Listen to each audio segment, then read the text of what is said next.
Isang taunang doktor ang bumalik sa nakaraan at naging pinakamahusay. Nagsimula ang storya sa isang guro na di makapaniwala sa kanyang nakikitang grado. Nagtanong naman ang isang guro, "Teacher, may mali ba?" Sumagot naman ang isa at sabing, "Mrs. Kim, tignan mo ito," at sabing, "Paano ka ba nagga-grade ngayong semester finals?" Ang mga estudyante at magulang ay sensitibo ngaon sa grado pero nagkamali ka ng ganito. Ang sabi naman ng babae, "Patawad pero ano pong sinasabi nyo? May nangyari po ba sa grading ng finals?" Sagot naman ang isa, "Tignan mo ito, lahat ay mali, tignan mo si Kim Jin-hyun mula sa klase ko." Sabi naman ng babae habang pinagpapawisan, "Tama ito." Sa isip naman ng lalaki, "Akala ko may nangyayaring kakaiba kaya nag-double at triple check ako pero ito ay tama at walang mali dito." Pumunta naman ang eksena sa loob ng klase habang may nagsasalita ng, "Huwag na kayong magsayang ng oras at ilayo nyo na ang inyong mga gamit mula sa mesa nyo at gawin nyo na lahat ng makakaya nyo sa finals." Sabay palo sa mesa at galit na sinabing, "Lalo na kapag may nahuli ako ditong nandadaya, sisiguraduhin kung mapaparusahan kayo." Pinakita naman ng relax na lalaki habang ang mga ibang estudyante naman ay hirap na hirap sa pagsusulit, sa isip nila napakahirap nito. Pinakita naman ng lalaki na sumasagot ng pagsusulit at sinabing, "Kahit sa gantong pagsusulit hindi ko na kailangan mandaya o ano paman."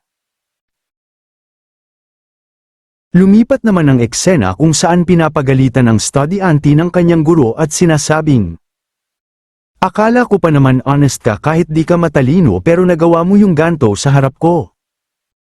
Kung hindi ka nandadaya, paano mo nagawang makakuha ng perpektong marka sa Ingles, literature at 10 naman sa math? Paano magagawa ito ng isang kulilat sa klase?"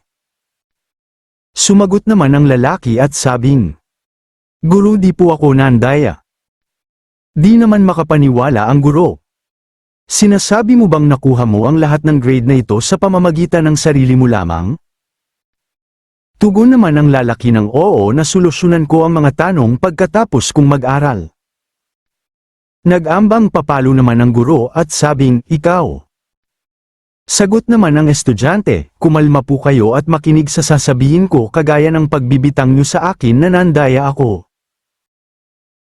Wala rin po akong mapakitang patunay na hindi ako nandaya, kay papatunayan ko sa iyo ito sa resulta sa darating na semester final. Kung nandaya ako sa quarterly final, ibig sabihin di ako makakakuha ng ganyang grado sa semester finals." Nagulat naman ang guro. "Ano bang problema sa iyo? Ang bata na kagaya mo ay hindi ito magagawa, pero nagtataka ako kung gaano ka walang laman ang sinasabi mo." Talagang curious ako. "Sige. Gawin mo kung magagawa mo, kahit sa gitna man lang ng rankings maniniwala akong di ka nandaya, pero kung hindi tataas ang grado mo, maghanda-handa ka na." Sagot naman ng bata, "Naiintindihan ko, salamat po sa pakikinig, aalis na po ko." Bumalik na ang batang lalaki, siya nga pala si Kim Jin-hyun, ang ating bida, at nakasalubong naman niya ang isa pang estudyante at salita naman. "Ito ng Kim Jin-hyun, anong nangyari sa mukha mo? Pinainom ka ba ng guro ng lason or kung ano?" "Lahat pumunta na sa palaruan, bakit hindi tayo pumunta at maglaro ng Tekken?" Napaisip naman si Kim Jin-hyun. "Hindi na, salamat na lang, kailangan ko nang umuwi." Sagot naman ng isang lalaki, "Matagal-tagal na rin di tayo naglalaro, at ano naman ang gagawin mo pag-uwi?" Sagot naman ng ating bida, "Nang mag-aaral lang." Gulat naman ang lalaki, sabay hawak sa ulo ng ating bida at sabing, "Ano? Mag-aaral? Nasa na ang kaibigan kung si Kim Jin-hyun, may sakit ka ba?" Sagot naman si Kim, "Moonjin, bakit di ka magsimulang mag-aral ngayon nang hindi mo pagsisihan sa hall? Binibigyan lang kita ng payo, total magkaibigan naman tayo." Sa isip-isip naman ni Moonjin, dahil lang sa sinwerte siya sa huling pagsusulit, tingin niya magiging class honor na siya, baliw. Nakauwi naman ang bida sa kanila at gulat na gulat ang kanyang ina. Jin-hyun, anong nangyayari dito sa exam? May perpekto kang score sa Ingles at Literature at 90 naman sa Math, kaya mo pala ito pag sinubukan mo, bakit pinag-aalala mo pa ang iyong ina? Sagot naman ito, patawad, mas pag-iigihan ko pa, hindi maganda ang iba maliban lang sa Literature, English at Math. Sa susunod na pagsusulit makaka-100 ako sa lahat ng subjects. Naiyak naman ang kanyang ina sa sinasabi ni Jinhyeon at sabi nitong, sa pakikinig pa lang sa mga sinasabi mo anak, naiiyak na ko, aasahan ko yan.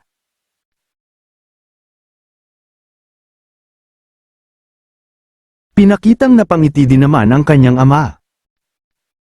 Dito naman sinasabi ni Kim na lahat ay nagugulat sa kanyang grado at ang milagrong kwento ay nagdala ng dalawang reaksyon. Ang isa ay di makapaniwalang ang mahirap na kagaya ko ay magagawa ito, at ang isa naman ay ang mga taong naniniwalang magagawa ko ito, mga taong lumakas at niyakap ang aking pagbabago. At tanong sa kanyang sarili, kung ikaw ang nasa ganyang buhay, paano ka magre-react? At sagot din ito ng, ang mga ngiting yan ay di ko hahayaan madismaya. Bumalik na ang eksena sa klase nila Kim habang nagsusulit. Dumaan ang kanyang guro at sinasabi sa kanyang isip, tignan mo itong batang ito, alam ko di niya magagawa ta. Nasagutan mo na agad ang lahat? Sigurado ako hinula-hulaan niya lang ang sagot tapos na agad ang kulilat na ito, alam ko na marahil sumuko na siya. Lumipas naman ang ilang araw pagkatapos ng pagsusulit at pinakita ang guro na nagmamadali at sinasabi sa kanyang sarili na, hindi ta maaari, hindi ta pwedeng mangyari, lagi siyang nasa hulihan, ngunit ngayon nangunguna siya sa klase at pangatlo sa buong taon. Talagang nangyari ang sinabi niya. Nakasalubong naman niya si Jinhyeon at sabing, ikaw anong ginawa mo? Ibang tao ka na ba? Ngumiti naman ang bida at sabing, oo, sa nakikita mo nga o nabubuhay ako sa bagong buhay.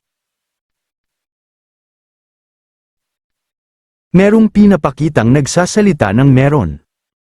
Akong weird na panaginip bago ang quarterly finals at merong lalaki sa panaginip at ang kanyang buhay ay napakagulo na. Ang kanyang naging achievement lang ay matanggap sa local medical school, pero pag kay Atapas noon puro kabiguan na. At pumunta na ang eksena sa ating bida na si Kim Junhyun. Dito sinasabi na siya ang laging conterya ng mga bully sa school. Pagka-graduate naman sa medical school, pinili niya maging surgeon kahit marami ang inaayawan ito, pero sa kabila nun nagsumikap siya na mag-aral para maging surgeon dahil na-realize niya na unting kakulangan at kapabayaan lang ay maaari nang mamatay ang pasyente sa isang kisap mata, at dahil sa pagsusumikap niya nagawa niyang makapasok sa pinakasikat na Dahil Hospital, at sa kabila ng husay niya dahil sa kompetisyon napatalsik pa rin siya. At ang hospital naman na pinapatakbo niya gamit ang utang ay nagsara. Ang kanyang asawa na nakilala niya sa blind date ay nag-divorce sila. Gustuhin niya man ibuhos na lang sa kanyang ina ang lahat ng pagmamahal, ngunit nagbabanta naman na maging palaboy na lang siya. Ang kanyang sarili din ay na-diagnose ng terminal cancer, lahat ay tila salungat sa kanya. Grabe ang tindi naman ng buhay na meron ng ating bida.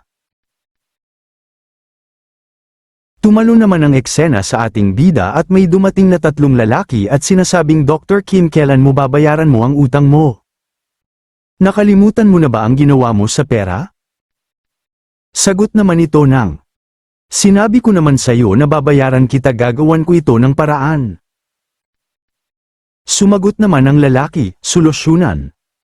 Nakakatawa, narinig ko na mamatay ka na. Nagulat naman si Kim. At patuloy naman ang lalaki sa pagsisalita. Ang mamatay ay masaya dahil di mo nababayaran ang utang mo, pero ang iyong ina ay may utang pa rin na 200 million won dahil sa warranty. Nagmakaawa naman dito si Kim, pakiusap, huwag niyo galawin ang aking ina, parang awa niyo na. Sa isip naman ni Kim, ang tatay ko ay namatay nung high school pa lang ako at ang aking ina naman ay naghihirap naman dahil sa akin. Nagsalita naman dito ang lalaki at sabing may isa pang paraan. Tanong naman dito si Kim ng ano? Sagot naman ang lalaki. Dapat alam mo ito dahil doktor ka, ano ang nasa katawan mo? Dito may atay, dito may puso, dito may bato. Sagot naman si Kim na wag mo sabihin. Sagot naman ang lalaki. Ang atay ay 40 million won, ang kidney 20 million at ang puso 40 million at ang mata 30 million. Ano sa tingin mo? Dahil sa mamatay ka na rin naman, di ba mas mainam na makabayad ka na ng utang, di ka pa ba makapagdesisyon? Okay lang, pero dapat magdesisyon ka na agad dahil pag kumalat ang cancer wala ka ng pakinabang. Napaiyak na lang dito si Kim at di lang ito, dumating naman ang landlord at sinasabihan si Dr. Kim na kailangan niya nang umalis ng building, di ka nakakapabayad ng rente sa 2 buwan, masyad. O na kung mabait sa'yo at tuluyan nang pinaalis si Dr. Kim. Pinakita naman dito si Kim na tinawagan ng kanyang ina. Nagsalita naman ang kanyang ina. Na Jin Hyun, tumawag ako para malaman kung okay ka ba at malamig sa labat, dapat magsuot ka lagi ng jacket. Napaiyak na lang dito si Kim at sabing, huwag ka po mag-alala sa akin, ina, lagi naman po mainit sa hospital. Sagot naman ang ina nito. Mabuti naman at huwag ka masyadong magpasobra sa trabaho at alagaan mo ang iyong sarili. Sagot naman si Kim. Opo ina, ikaw din po at andito na po ang pasyente, kailangan ko na rin pong ibaba ang tawag. Dito naman pinakita si Kim na nakaupo at sinasabing, ang lalaking tinawagan ng kanyang ina ay bumili ng soju gamit ang natitirang pera sa kanyang wallet. Patuloy naman ditong umiinom si Kim at iniisip, ito na siguro ang oras para tapusin ko ang lahat, ng bigla na lang may dumating at nagsalita ng, ikaw ba yan Dr. Kim? Ikaw yan, di ba? Matagal na rin, naalala mo ba ko? Sagot naman dito si Kim, patawad pero nagkakamali ka. Sagot naman dito ang babae at sabing, impossible, ikaw yan, tinulungan mo ko at aking kuya 2 years ago sa emergency room, tinulungan mo kami, naalala mo ba? Biglang pinakita naman dito ang nakaraan kung saan may babae at lalaki na puno ng saksak, lalo na ang babae, at sinasabing halos lumabas na ang lamang loob niya pero di man lang ito sumigaw at naiilang. Ang mga surgeon sa kanya dahil tila tinitignan niya ang mga tao na parang ito ang may mga sugat. Bumalik naman ang eksena sa dalawa at sabi dito ng babae, mukhang may pinagdadaanan ka. Sagot naman dito si Kim, di mo alam kung gaano ko kitulunan. Sagot naman dito ang babae at sabing, ikaw ay may kakaibang husay dahil nagawa mo kaming iligtas. Sagot naman dito si Kim, pangkaraniwan lang ako, simula pa nung high school lang ako. Ang grado ko ay mababa palagi at lagi akong nabubuli nung high school ako, lalo na nung namatay ang aking ama. Napaiyak na lang dito si Kim. Sagot naman dito ang babae, huwag mo sisihin ang sarili mo, sadyang di lang pumapantay ang swerte mo sa effort mo, sa totoo lang nung binigyan mo kami ng pagkakataon mabuhay ulit magkapatid, lagi ka na naming pinapanood mula sa malay. O at kung di dahil sa iyo mawawalan na kami ng koneksyon mula dito at sa langit at gusto naming lagi bayaran ang aming utang. Sa isip-isip naman ni Dr. Kim, pinapanood ako? Mula sa langit? Lasing na ba ko? Sagot naman ang babae, nagmula ako sa langit at bibigyan kita ng ganting pala dahil sa pagtulong sa amin 2 years ago, at naglabas ito ng inumin at sabing, doktor, bibigyan kita ng 1 tasa. Sagot naman si Kim ng, ano ito? Sagot naman ang babae, alak ito mula sa langit. Dito sinasabi na wala na masyadong pake si Kim, ang gusto niya lang ay uminom ng alak dahil nabitin siya. Ininom na nga ito ni Dr. Kim at sabi naman ng babae, Doktor, paano kung bibigyan ka ng pagkakataong mabuhay muli sa nakaraan, ano ang gagawin mo? Sagot naman dito si Kim habang pasara ang mata at sabing, kung mabubuhay ako, gusto ko maging successful na asawa at anak, ito ang gusto kong buhay. Biglang pinakita naman ang eksena na biglang nag-iba ang suot ng babae at nawala si Dr. Kim at sabi nito, magdadasal ako na matupad ang mga pangarap mo. Pinakita naman dito si Kim na bumata at umiiyak habang sinasabing, "Ang weird ng panaginip ko, parang totoo, pero ang mas weird ay ang lalaki. Tingin ko ako yun." Sa panimula sinasabi ni Kim, "Sa moment na realize ko na ako pala yun, pero wala namang nagbago. Pero iba ang pakiramdam ko, parang isa ako sa taong nasa panaginip, pero sa katiyakan kung babalik ako sa 30 years na nakaraan, ako ay isa lamang third year sa junior high." Nangyari ba talaga ta? Nang makita naman ni Kim ang kapaligiran ay nagulat siya. Lumang mga kagamitan at maliit na kwarto. Ito ang apartment na tinitirahan ko nung bata pa ako. Nakakabaliw ito, paano nangyari ito? Bigla naming may tumawag kay Kim at laking gulat nito nang marinig niya ang pamilyar na boses at sabi pa nito, "Kim, gaano ka katagal na matutulog? Bilasan mo at kumain na. Mal-late ka na sa school." Sa isip-isip naman ni Kim. Si ina ito na bumata ng 30 years at ang aking ama ay namatay noong high school ako, sabay salita ito ng ina. "Ama, mahal ko kayo." Napasalita na lang ang ama niya dito at sabing, "May sakit ka ba?" Tugon naman si Kim, "Wala po at pupunta na ako sa school." Pinakita naman si Kim na nagbibihis na at sabing, "Uniforme ito mula sa junior high." Kinakabahan ako na pumasok uli sa junior high. Mula ngayon mamumuhay na ko ng iba, hindi ko nasisirain pa ang pangalawang buhay na binigay sa akin. Masama naman ang pakiram nito Kim sa nangyayari nang marinig niyang nagsasalita na ang kanyang guro na ilayo na sa lamesa ang mga gamit nila. Salita naman dito si Moonjin. "Kim, nag-aral ka ba ng mabuti? Dahil ngaon ay ang ating quarterly finals." Nagbago naman ang mukha nito ni Kim nang malaman na sa unang araw ng kanyang pagbabalik sa klase ay exam agad. Patuloy naman na nagsalita ang kanyang guro at sabing, "Alam NYU na ang mangyayari kapag bumaba ang iyong grado, kaya ayusin niyo at gawin ang lahat ng inyong makakaya, lalo ka na Kim Jin-hyun." Sagot naman si Kim, "Ano po?" Salita naman ang guro, "Kapag nakakuha ka ng mababang score, humanda ka sa akin." Nahiya naman dito si Kim.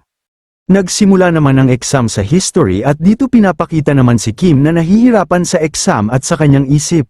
Teka, ano? Ang 6 na justice reporting system? Sino nga ba ito? Taeho, Taejong o Sehong? Nag-aral ako ng mabuti sa college exam, pero dati pa yung matagal na kung hindi nag-aaral ng ganto sa loob ng 20 years, paano ko magagawang maalala ito? Simula nang bumalik ako sa buhay, kailangan ko nang mag-exam ng memorization, nakakabaliw ito. Siguro mas madali kung literature, English at math. Problemado naman dito si Kim at sabing parang nag-exam ako ng anatomy dito ah. Tinawag naman dito ni Moonjin si Kim. "Jin-hyun, kamusta ang exam?" Sa isip naman ni Kim. Di ako pwedeng tumambay at maglaro lang ng Tekken kasama siya. Salita naman si Kim, "Patawad, may lakad ako ngayon, maaunan ako." Sa isip naman ni Moonjin, wala pa nga akong sinasabi. Napunta na ang eksena sa bahay ni Kim at iniisip na maigi kung paano siya mamumuhay ngayon. Kung gagamitin ko ng maayos ang aking kaalaman, maaari ba kong mamuhay ng maayos? Pero paano? Lahat ng kaalaman ko ay tungkol lamang sa medical field. Teka, ibig sabihin ang chance ko na magtagumpay bilang doktor ay mas lalong tumaas. Siguro dapat kong targetin na makapasok sa magandang medical school at imbes na maging pagod at stress na surgeon ulit, ang pipiliin ko ay maging isang dermatologist na may malaking income, edi makakag. Awa ko ng mas maraming pera. High class na apartment na merong Han River na tanawin, mga mamahaling sasakyan at mag-invest sa building sa Gangnam. Kukunin ko tong lahat.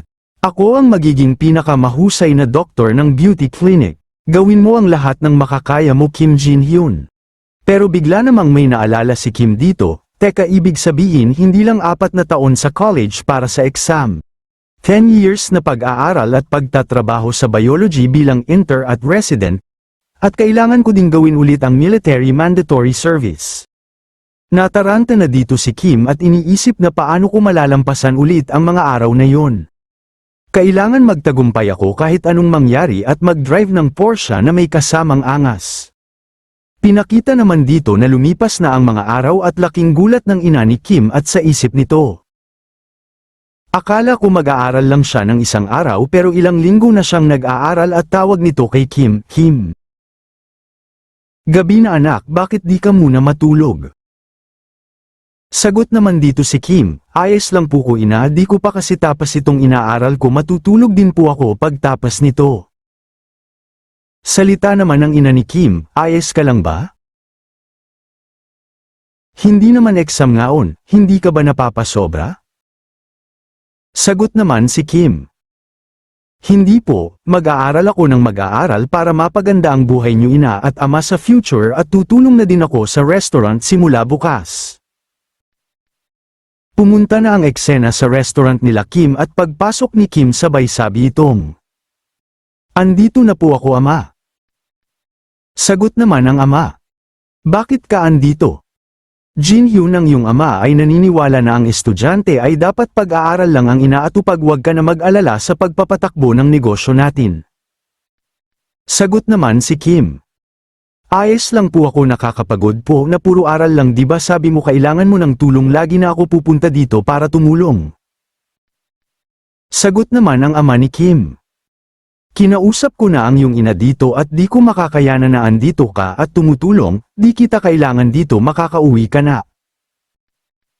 Sagot naman si Kim. Pero ama, gusto ko pong tumulong.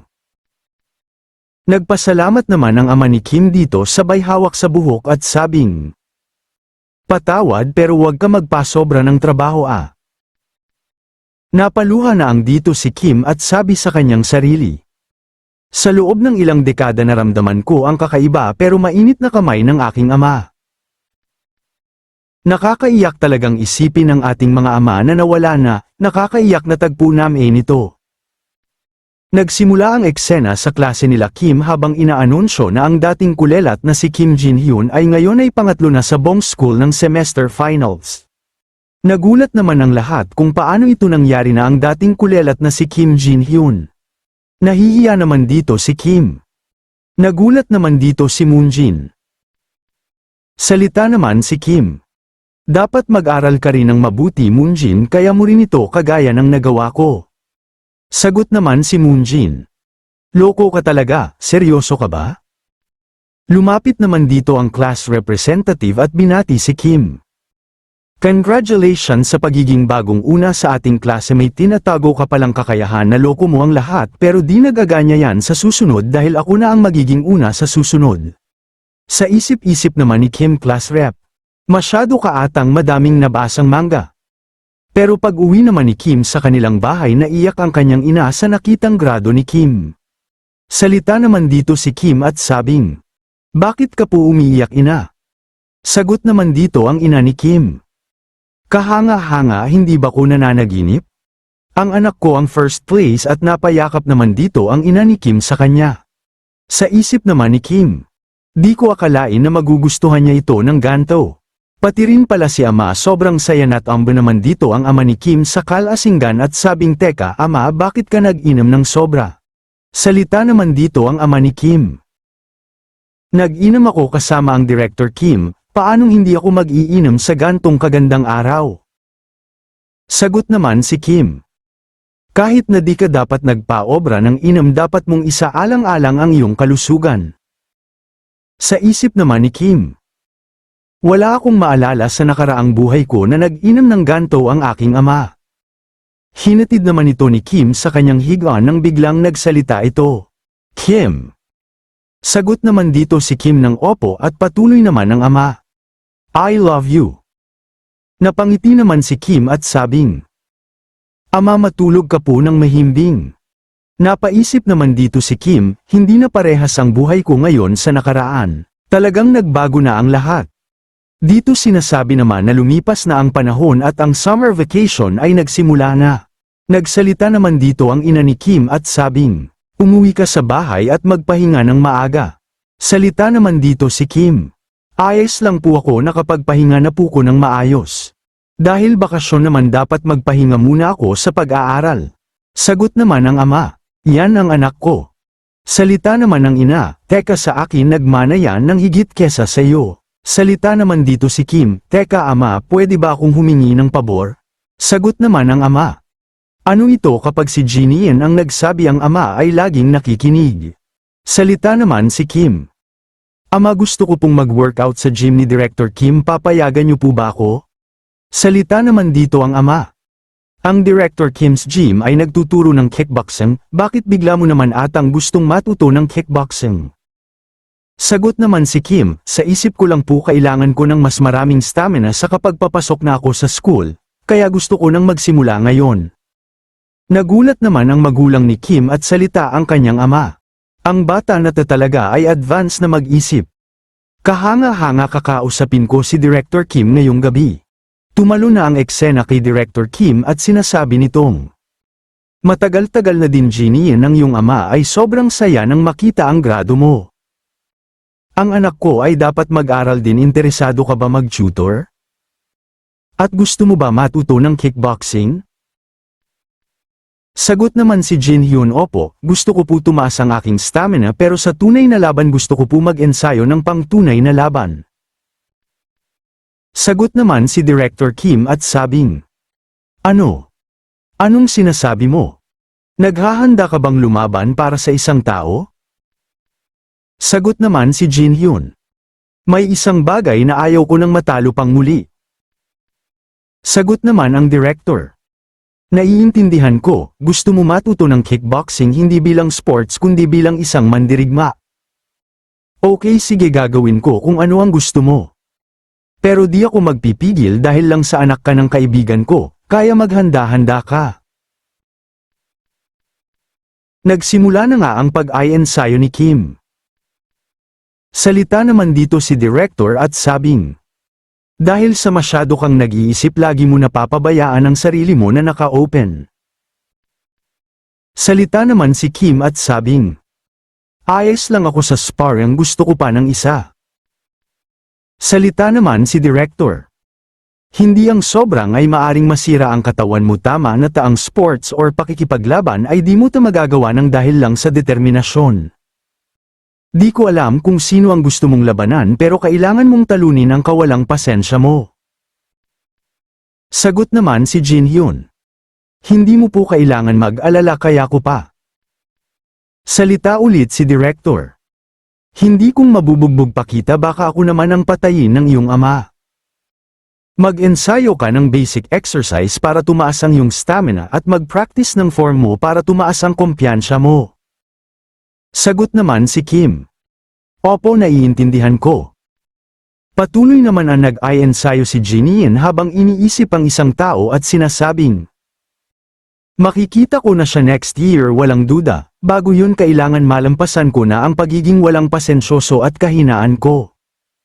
Di na ko mulang matatalo pa sa kanya ulit. Pinakita ang class rep na di makapaniwala at sa isip niya.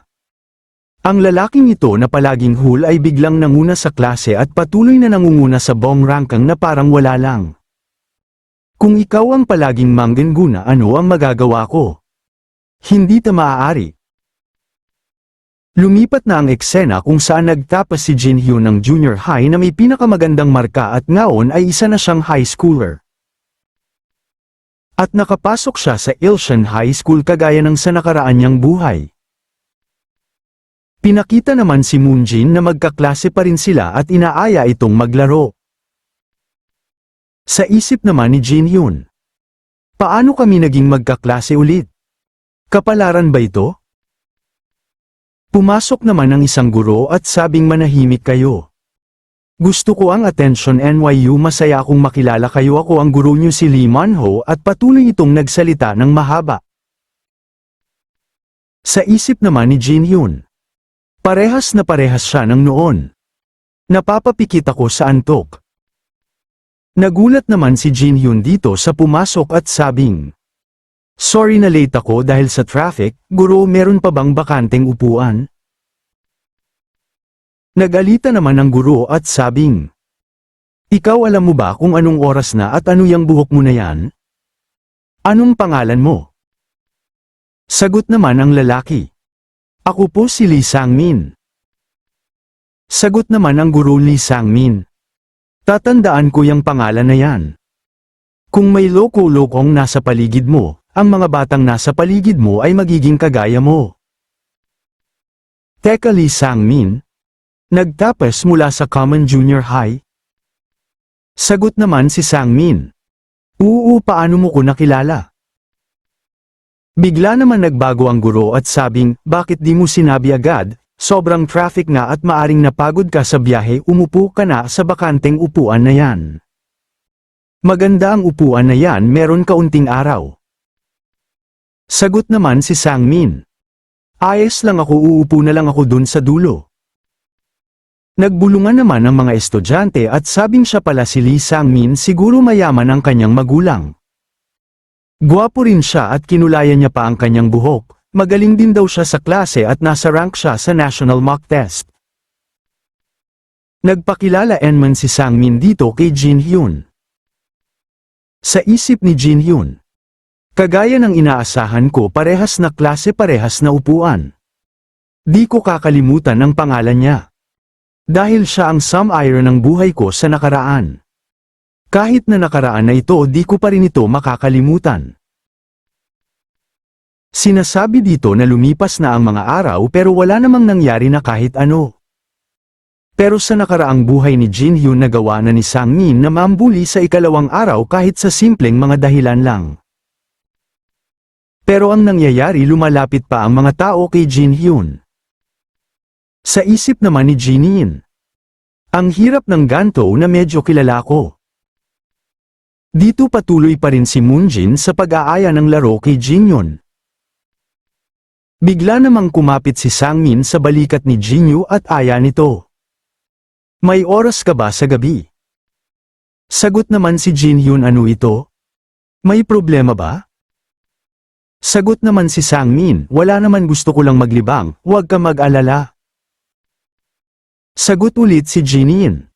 Biglaan naman ata. Di ko alam kung anong gusto mo pero salamat na lang. Napatanong naman si Sangmin. Pero bakit? Salita ulit si Jin Hyun, meron akong importanteng gagawin at aalis na rin ako. Mag-enjoy kayo. Lapit naman ang isang lalaki at sabing, Sangmin, anong ginagawa mo? Sagot naman si Sangmin. Chulwo. Kilala mo ba siya? Sagot naman si Chulwo. Siya ba? Si Kim Jin Hyun sa Jinson Junior High, isa siyang ultimate nerd. Sagot naman si Sangmin. Tingin ko hindi ko siya gusto. Paasar naman na sagot ni Chulwo, bakit, dahil ba siya ang nanguna sa entrance exam imbes na ikaw? Sagot naman ito. Well, hindi ako sigurado, basta ayaw ko lang sa kanya. Salita naman ulit si Chulwo. Gusto mo bang bugbugin ko siya? Sagot naman si Sangmin, hindi, siya ang 0.1 sa school, di maganda kung gagalawin natin siya. Mas mainam kung ang habulin natin ay ang mga malalapit sa kanya. Ang matalik niyang kaibigan ay kaklase natin, di ba? Sagot naman si Chulwo. Buti naman meron ng magandang gagawin. Alam ko pangalan niya, ang maliit na si Moonjin. Sagot si Sangmin. Di ko na alam masyado yan, kaya papobeya ko na sa iyo yan. Tinitigan naman ni Chulwo si Moonjin at sa isip nito. Kawawang nilalang. Sabi naman dito si Moonjin. Anong nangyayari? Pumunta naman ang eksena kung saan nag-aaral ng mabuti si Jin Hyun at sa isip niya. Itong parte na ito kailangan ko tong matandaan, kailangan kong mag-aral ng maigi hanggat maari habang may oras pa, habang di pa nagsisimula ang high school subjects. Dahil pahirap ng pahirap na i-maintain ang rank ko. Salita naman dito ang ina ni Jin Hyun. Anak, gabi na, bakit di ka pa nagpapahinga? Sagot naman si Jin Hyun, inawag po kayong mag-alala, mauna na po kayong matulog. At sa isip ni Jinin. Ina, dahil gusto kong pumasok sa National Medical School. Para makapasok dun kailangan ko mag-aral ng mabuti sa aabot ng aking makakaya, pero tingin ko magagawa ko ito. Pumasok si Jin Hyun sa klase nang makitang bakante ang upuan ni Moonjin at sabi sa kanyang isip. Nawala pa siya? Kahit di magaling sa klase si Moonjin ay hindi naman ito nalalate sa school. Dahil bumalik ako kung saan di pa naman uso ang cellphone, mabuti siguro kung antayin ko na lang siya. Bigla namang dumating si Moonjin at binati naman ito ni Jin Hyun. Uy Moonjin, saan ka galing? Hinahanap kita. Lumagpas lang si Moonjin dito at di pinasin si Jin Hyun. Patuloy naman si Jin Hyun. Ang mukha mo? Nakipag-away ka ba? O may nanakit ba sa iyo? Pinakita naman dito ang mukha ni Moonjin na bagbag sarado at nagsalita naman ito.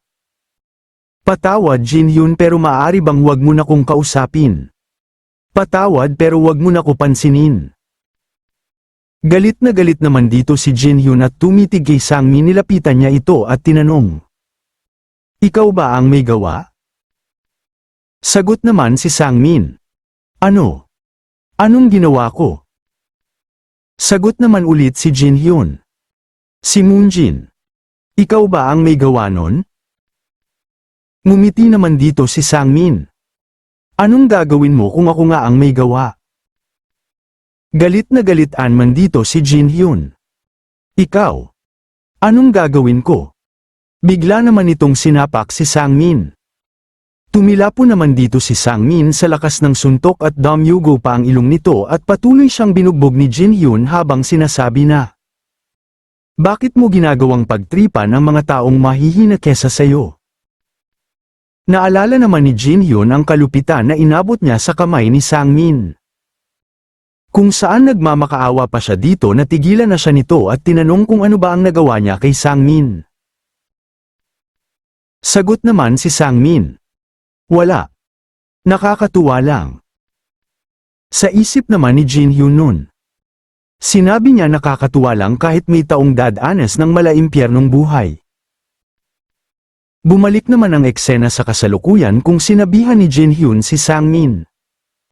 Huwag ka na magpanggap na nasasaktan, tumayo ka at sumunod sa akin sa labas.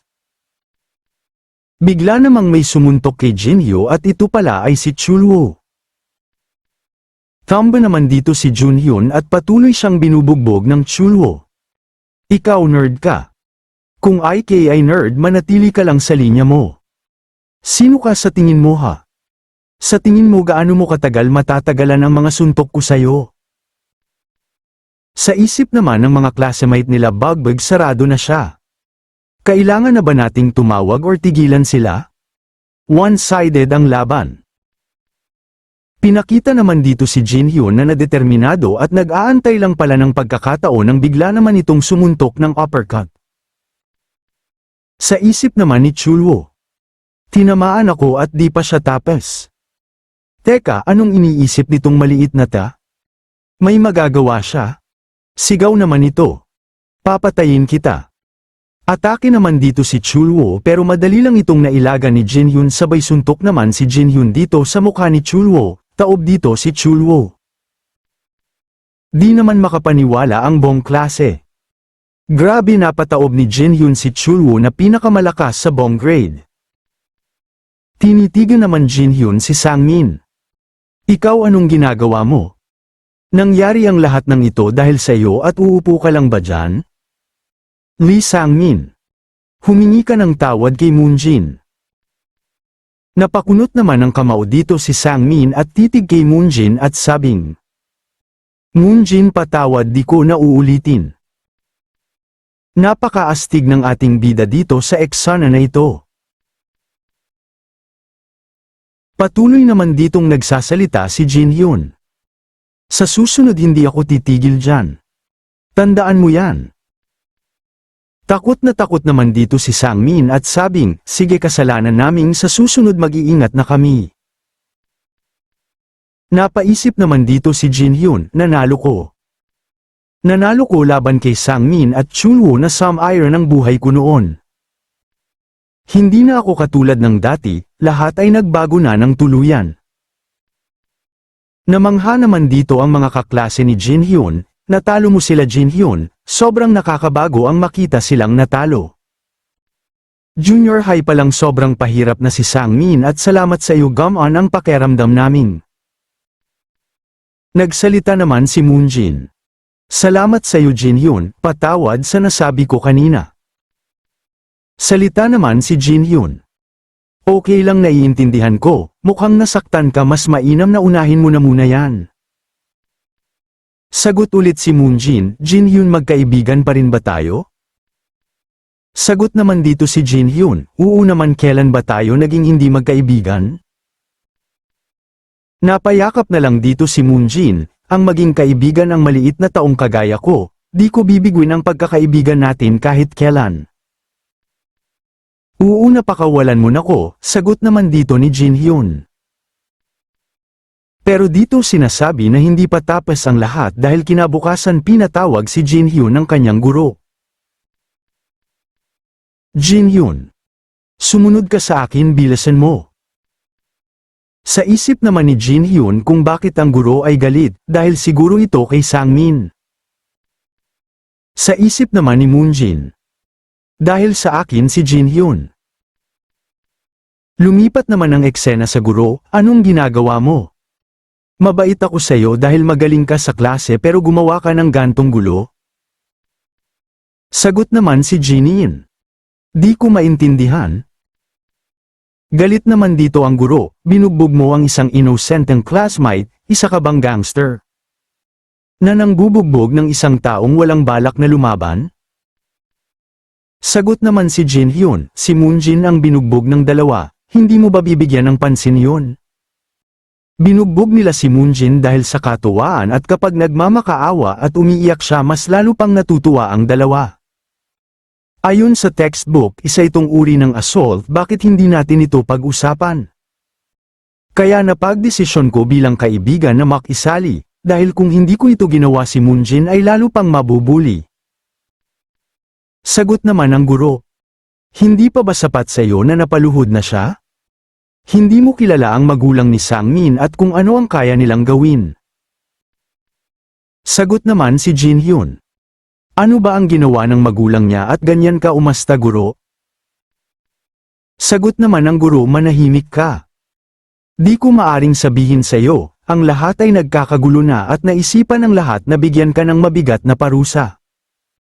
Pagkatapos ng meeting ng principal at ng vice principal na pagdesisyonan nilang patanggal ka.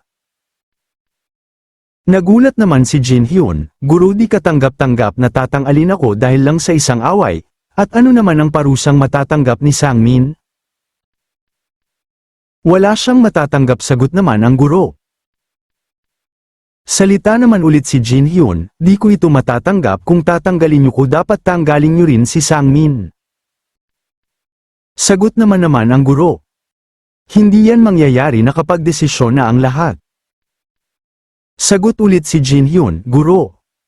Ano ang patakaran ng paaralan sa pagpapatalsik?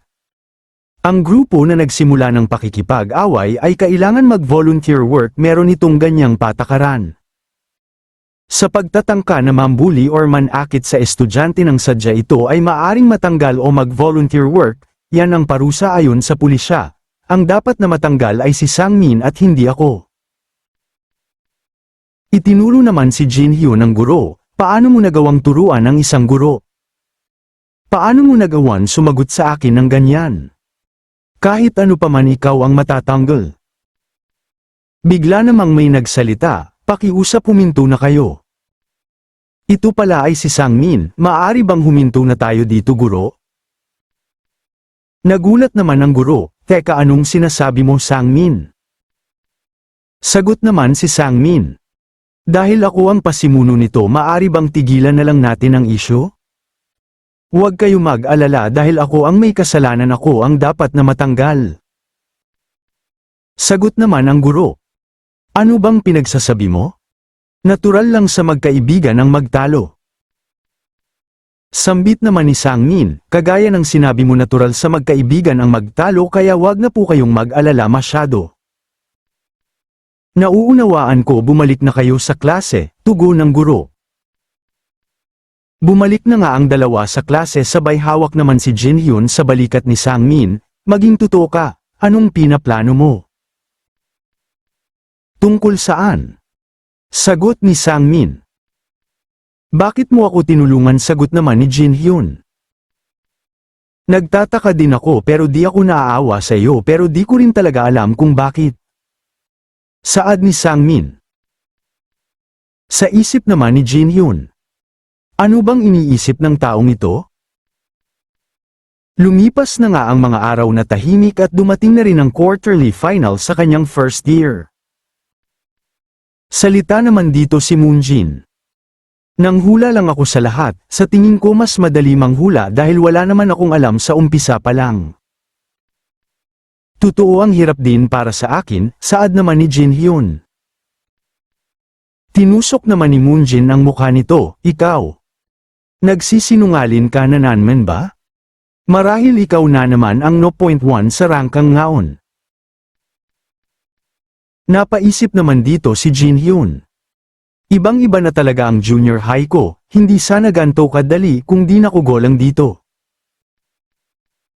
At inanunso na nga ang grade ng naturang exam. At kagaya ng inaasahan si Jin-hyun pa rin ang nanguna sa klase at pangalawa si Sang-min. Kinurot naman siya ni Moonjin, dahil ikaw ang nanguna dapat manlibre ka at mag-Tekken tayo. Binati naman siya dito ni Sang-min. At tapik sa balikat. Sa isip naman ni Jin-hyun, binati niya ko pero di ako komportable sa kanya, talagang weirdo siya. Tuwang-tuwa naman dito si Moonjin na rank 39 siya. At lumipat naman ang eksena kay Sang-min kung saan galit na galit ito at sinasabi sa kanyang sarili paano mo nagawang ipahiya ako ng ganito. Di ko kakalimutan ang kahihiyang ito hanggang sa mamatay ako.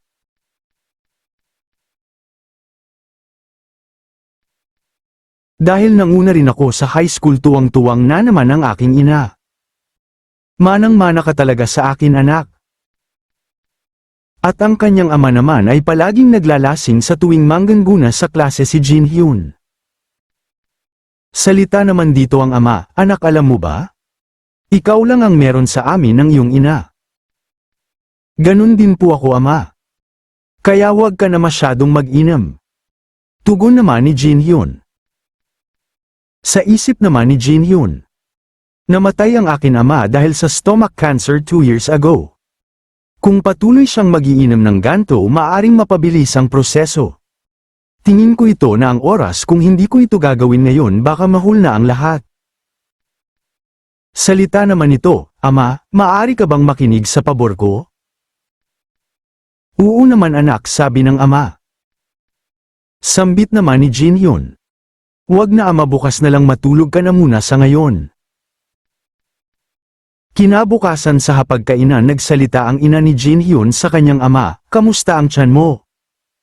Dahil sa pag-inom mo yan ng sobra. Sagot naman ng ama, Jin-hyun di ba may gusto ka sa aking hilingin kagabi? Sagot naman si Jin-hyun, kumain na muna tayo pagtapos nito tsaka ko sasabihin. Pinapakaba naman ako ng batang ito, tugon ng ama ni Jin-han. Pagkatapos kumain, ama tanggapin mo ito. Sagot naman ng ama, pera. Napakarami nito. Saan mo ito nakuha? Huwag po kayo mag-alala, inipon ko po yan. Bago ako mag-high school nag-ipon ako mula sa part-time ko sa paghahatid ng newspaper at iba pa. Sagot ni Jin-hyun. Salita naman ng ama, pero ano ang gagawin sa pera?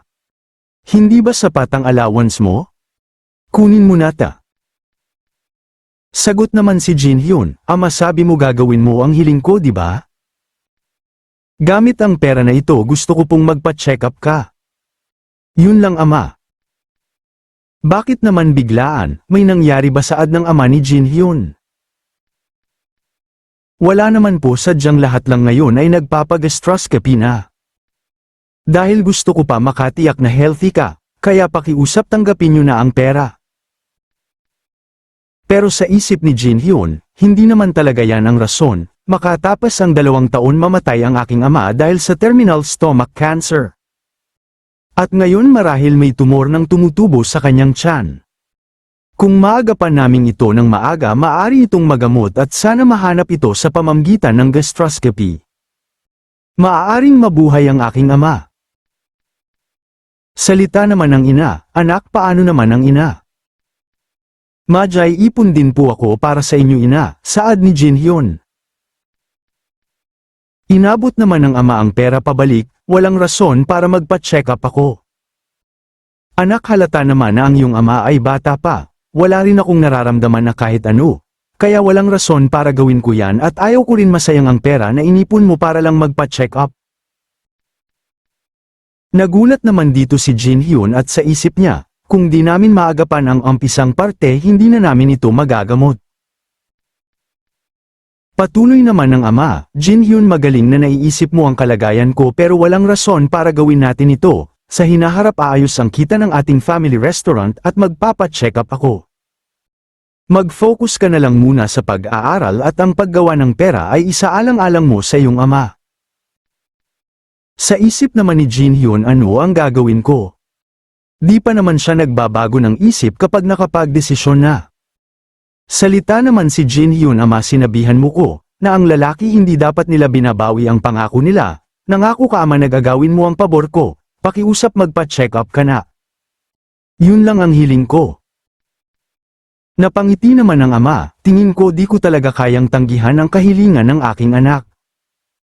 Pero ako ang magbabayad nito, ayaw ko sayangin ang pera ng aking anak sa ganto. Tumayo naman agad si Jin Hyun upang magpabok ng appointment at sabing, naiintindihan ko ama, kung yan ang gusto mo. Salita naman ng ina, marahil masaya ka ngayon na may mabuti kang anak.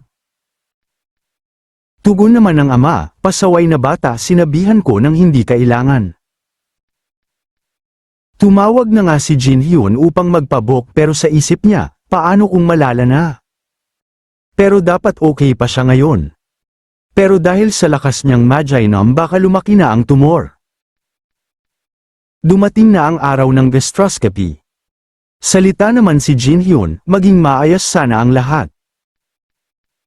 Oo naman wag ka na mag-alala saad naman ng ama. Pumasok na sa school si Jin Hyun pero tumatakbo pa rin sa isip niya ang ama. Gusto ko sumama sa ospital pero di naman ako maaaring lumiban sa klase. Early stage pa lang yun. Early stage pa lang yun paulit-ulit na sinasabi ni Jin Hyun sa kanyang sarili. Early stage pa lang yun dahil madali pa itong maagapan. Tumayo naman dito si Jin Hyun sa klase, pasensya na pero may emergency kailangan ko nang umuwi. Nagmamadali naman si Jin Hyun na makauwi at pagbukas ng pinto hinanap agad ang ama ngunit ina ang kanyang naabutan, inakamusta ang resulta. Saad naman ng ina, maayos naman ang lahat. Nagulat na lang si Jin Hyun.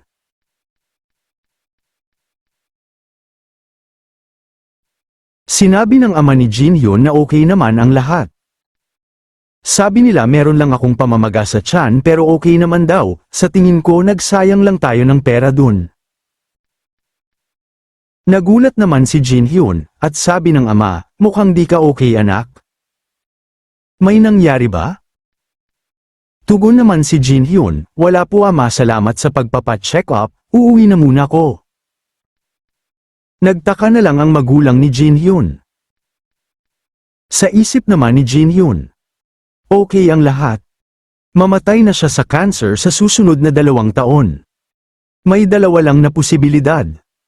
Pwedeng okay lang talaga ang tiyan ng aking ama o nagkamali ang doktor. Kailangan ko malaman ang totoong nangyari. Pumunta naman si Jin Hyun sa hospital.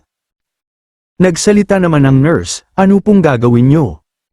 Kung pumunta po kayo para magpa-diagnose kailangan nyo po munang magpa-reserve sa front desk. Sagot naman si Jin Hyun. Hello po di po ako pumunta para magpa-check up. Andito po ko para ikumpirma ang resulta ng gastroscopy ni Kim Sang-min SSI ako po ang guardian niya. Kim Sang-min SSI? Tugon ng nurse. Opo, mga 2 PM po kahapon siya nagpa-gastroscopy, sagot ni Jin Hyun. Hinawakan naman siya sa ulo nito. Ikaw ang guardian. Sinabi na ng doktor ang resulta ng iyong ama kaya huwag ka na mag-alala. Sa isip naman ni Jin Hyun. Dahil sa bata siguro ako, gusto ko na tumanda. Salita naman si Jin Hyun, tungkol po sa resulta, may gusto po akong pag-usapan sa doktor, kaya gusto ko po siyang makausap. Sagot naman ang nurse. Ang doktor ay abala, tatanungin ko siya pero maghanda ka mag-antay. Tumawag na nga ang nurse, sumagot naman ang doktor, busy ako sa ngayon, sabihin mo kahit ano para umalis na siya. Salita naman ang nurse kay Jin Hyun, ang doktor ay abala sa ngayon, meron bang mali sa resulta? Huwag ka na dapat mag-alala, kung pupunta ka dito kasama ang iyong magulang papaliwanag namin sa inyo ang buong detalye. Nagpumilit naman dito si Jin Hyun. Naiintindihan ko na abala siya pero may dahilan kung bakit gusto ko siya kausapin, kahit bata pa ko bilang guardian nila nung nagpa-diagnose dito, may karapatan pa rin ako na kausapin ang doktor. Kaya pakiusap sabihan mo pa ang doktor. Tumawag naman ulit ang nurse at sabing di daw aalis hanggat di siya nakakausap. Pinapanta naman siya doktor. Tinawag naman si Jin Hyun ng doktor, isa ka lang estudyante sabi ay guardian? Sagot naman si Jin Hyun. Ako po ang anak nila. Sagot naman ng doktor. Ayon sa resulta ng ama mo wala naman akong napansin maliban sa pamamaga, pinaliwanag ko naman ito sa iyong ama. Sagot naman si Jin Hyun. Anong uri ito ng pamamaga? Isang uri ng chronic gastritis, sinabi ko na ito sa iyong ama. Saad naman ni Jin Hyun. Erosive or metaplastic ba ito? Wala bang kahit anong area na may posibilidad ng early stage ng cancer? Nagulat naman ang doktor sa mga tanong ni Jin Hyun at sa isip niya, nag-research siguro muna bago pumunta dito, halos lahat talaga ngayon nasi-search na. Saad naman nito, isa longtong pangkaraniwan na erosive gastritis. Sagot naman si Jin Hyun anong katawan? Sa post-wall ba ito? Ang post-wall ay parte sa loob ng tiyan ng tao. Napaisip naman ang doktor, teka, natignan ko ba ang area na yun? Patuloy naman dito si Jin Hyun, meron po bang pagdudugo? O atypical gastric wall? Wala naman, sagot ng doktor. Patawad po pero gusto ko makita sa sarili ko ang picture ng gastroscopy, tugon ni Jin Hyun. Nagalit naman ang doktor, ang sinasabi mo ay wala naman kung yan lang ang pinunta mo dito, umalis ka na dahil marami pang magpapa-check up. Napasigaw naman si Jin Hyun, pakiusap nag-aalala lang ako sa aking ama. Kailangan ko itong makita. Tawag naman ang doktor sa nurse, nurse tawagin mo na ang kasunod ng pasyente. Sagot naman ang nurse, kailangan na ng doktor ang kasunod na pasyente. Nagalit naman ni dito si Jin Hyun, Medical Penalty Enforcement Act.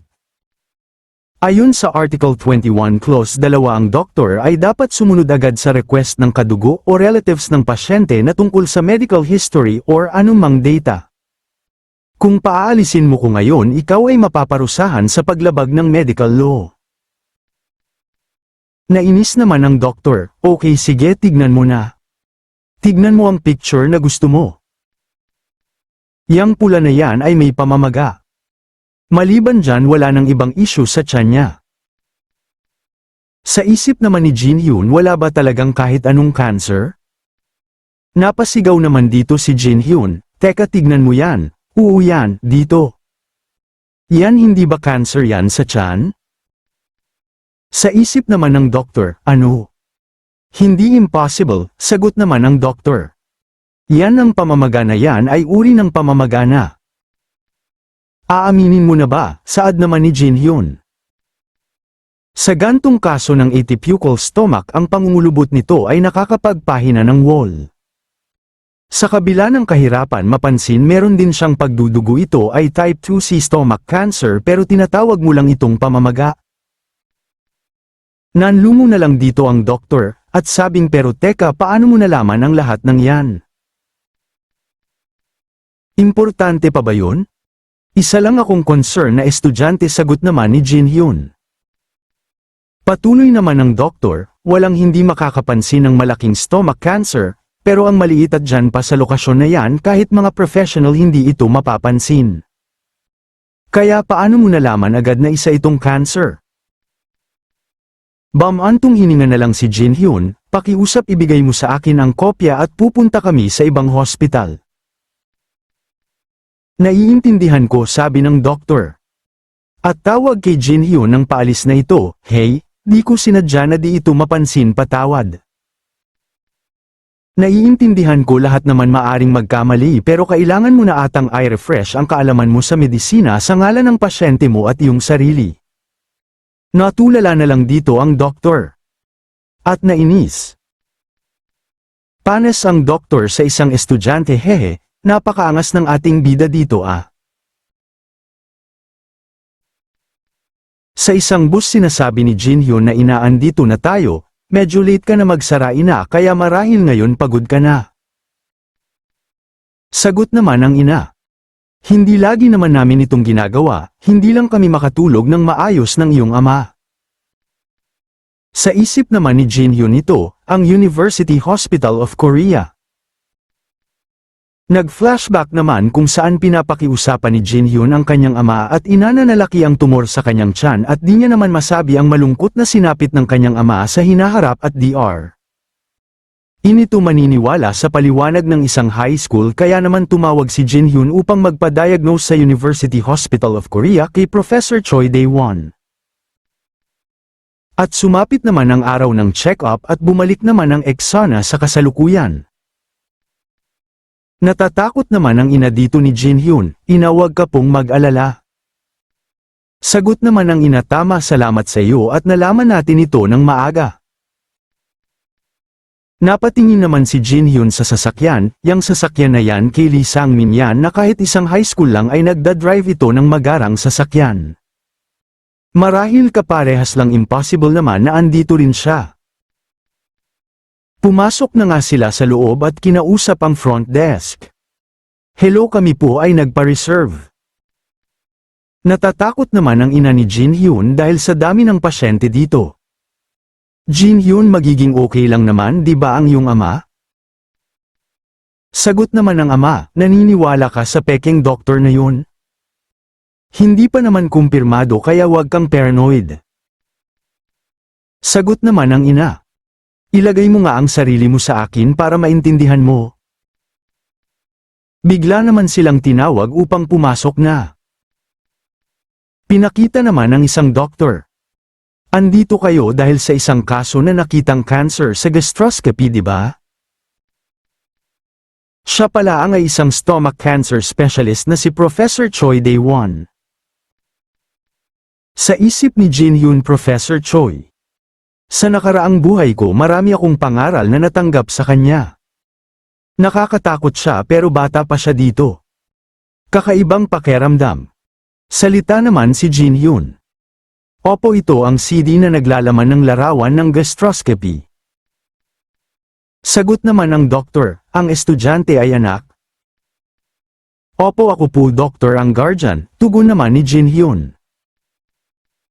Nagulat na lang ang doktor at tinignan na ang larawan, sa malapitan na larawan isa nga itong cancer. Natakot naman ang magulang ni Jin Hyun. Salita naman ng ina, ano po ang gagawin naming dok? Mamamatay na ba siya?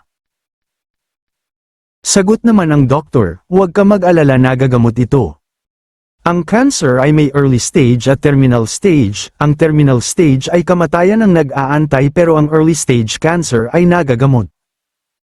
Ang sa asawa mo ay early stage at pagkatapos ng gamutan 70% na magagamot ito.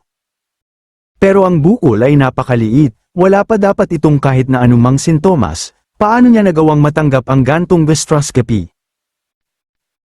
Sagot naman ng ina, ang aming anak lubos na nag-aalala sa kanyang ama kaya pinilit niya ito, kung di dahil sa ugali niya malamang di namin ito gagawin. Sagot naman ng doktor, ang anak NYU iniligtas ang buhay mo. Ano pong ibig niyong sabihin, sabi ng ama. Sagot naman ng doktor, Posibleng magamot ito dahil natagpuan kung hindi kayo nagpag-gastroscopy sa loob na 1 o 2 taon lalaki ang tumor at hindi na ito maibabalik pa. Dahil sa pag-aalala ng iyong anak na iligtas niya ang buhay mo. Nanginag na lang ang ama sa narinig. Patuloy pa ni Dr. Choi, ang gantong uri ng cancer ay madalas di napapansin. Naniniwala ako na ang doktor na gumawa ng gastroscopy ay mahusay. Sagot naman ng ama, hindi doktor ang may gawa nito pero ang anak ko ang nakagawa nito. Patawad, anong sabi mo? Ika ni Dr. Choi. Dagdag naman ng ina, sa hospital ang sabi, isa lang tong simpleng pamamaga, pero itong bata na ito bumalik ng hospital at nakita niya isa pala itong cancer. Ganun ba, ika ni Dr. Choi, pero sa isip niya. Paano niya nagawa ang bagay na mahuhusay na doktor lang ang gumagawa? Panigurado gusto nilang ipagmalaki ang kanilang anak. Patuloy naman ni Dr. Choi. Ganun pa man kailangan natin magawa pero ang mahirap na parte, ang gamutan ay possible pero ang lokasyon ng tumor ay mahirap, naniniwala ako na kakailanganin tanggalin ang kanyang stomach. Saad naman ng ama, kahit maliit lang kailangan tanggalin ang buong stomach. Sagot naman si Dr. Choi, ayon sa stomach anatomy, ang lokasyon ng tumor ay kakakailanganing tanggalin ang buong tiyan. Tanong naman ng ama, hindi ba malaking surgery yan?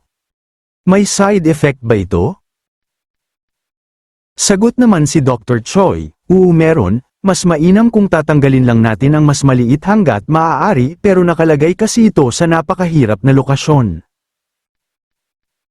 Sagot naman si Jin Hyun, excuse me professor. Ano ito, estudyante, tugon ni Professor Choi. Patuloy naman ni Jin Hyun.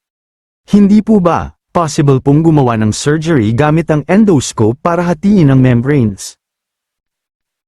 Nagulat naman dito ang doktor sa sinasuggest ni Jin Hyun.